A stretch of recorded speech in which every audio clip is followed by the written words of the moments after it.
Labor's controversial industrial relations bill looks set to pass. A deal has been struck with the non-Green Senator David Pocock. Have a listen.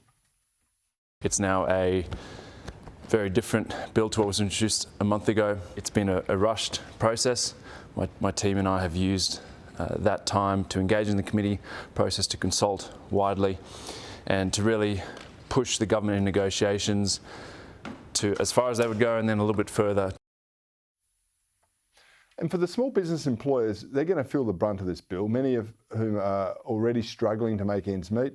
Here's what Labor had to say today. There will be some businesses that don't want to be part of multi-employer bargaining. The way that they avoid it is by making sure they bargain with their own staff on single enterprise bargaining. And that process will start straight away. All right, it's fair to say the coalition, who did actually fight against these reforms, are not going to take this lightly. Here's their take on it.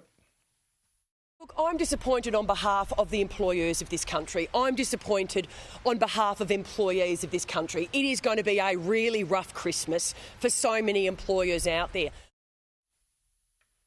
OK, Stephen Conroy, tell us how this bill is little more than a union appeasing exercise that's actually going to really hurt small business.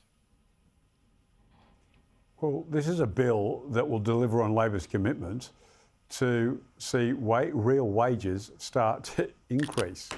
I've watched the hyperventilating from not just the Liberal Party, but, you know, Innes Willox and some of the people in the employer movements.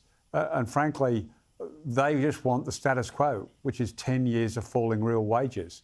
They are paid to argue that Australians should continue to have falling real wages.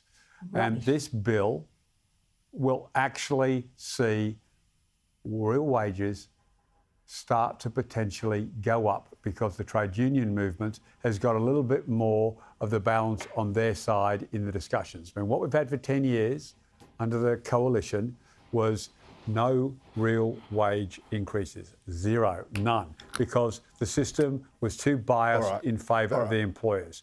What this does is bring you back more to the centre and give unions... Hang on a second. Hang on. Everyone wants to say on this, but Bronwyn, just wait a second. I just want to go to Amanda for a start. Amanda, the Reserve Bank Governor basically said if you've want to get inflation down, you don't continue to put wages up by the same inflation rate, and that's got to be the priority now. Where do you stand on this?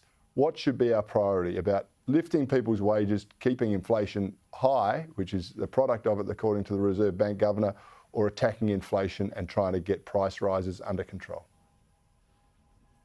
Look, pumping up wages does you no good when you've got runaway inflation. And so to put in place changes that, at the expense of the viability of so many people, particularly in small businesses' jobs, is really only going to pump up inflation is a nice little line to take to an election, a nice little campaign line from Labor. But the fact is, it's not going to make anyone who's struggling with the cost of living have an easier life than they are now. It's going to be harder. And it means that for everyone who runs a small business, and there's 2.4 million small businesses in this country, then every single one of those is going to face up to $14,000 worth of cost to engage in this multi-employer bargaining. And as consumers, we're going to face the disruption that comes from industry-wide bargaining. It is a lose-lose for everybody except the people Labor owes a favour in the union movement. Yeah, I tend to agree with that, Bronwyn. I am not that sympathetic to big business. I think they're political harlots. They go wherever they think they can get the best deal. There's no loyalty, but I feel for small business people that are going to be impacted and affected by it. How do you think that's going to play out in the Australian economy? Well, what's going to happen is the Labor Party's fiscal policy is out of kilter with the Reserve Bank's monetary policy. You've got the Reserve Bank Governor saying you can't go pushing wages up and chasing inflation, because what that means at the end of the day is that you'll get a wage rise, but you'll actually be able to buy less. Because when you chase inflation with wage rises, you just push inflation further ahead. But the big winner out of this is Mr. Burke, because Mr. Burke has paid off the unions to give them back their power. And when the inevitable challenge for leadership comes and the unions have the biggest vote, they'll be voting for Mr Burke.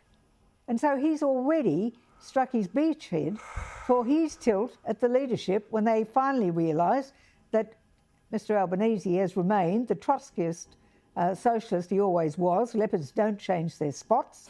That's why he's out there internationally signing off international agreements. Remember, Trotsky was the internationalist communist, unlike Stalin, who just wanted it in Russia. So what you've got to understand is that there's a personal agenda being played out here as well. But in the meantime, remember, the ALP is just the political wing of the trade union movement, and they want their power back.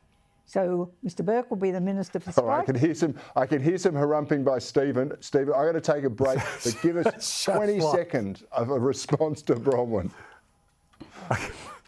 The industrial relations system for the last 10 years has delivered falling real wages for workers. This gives some of the balance back to the workers, who can now start to negotiate harder for real wage increases. End of story.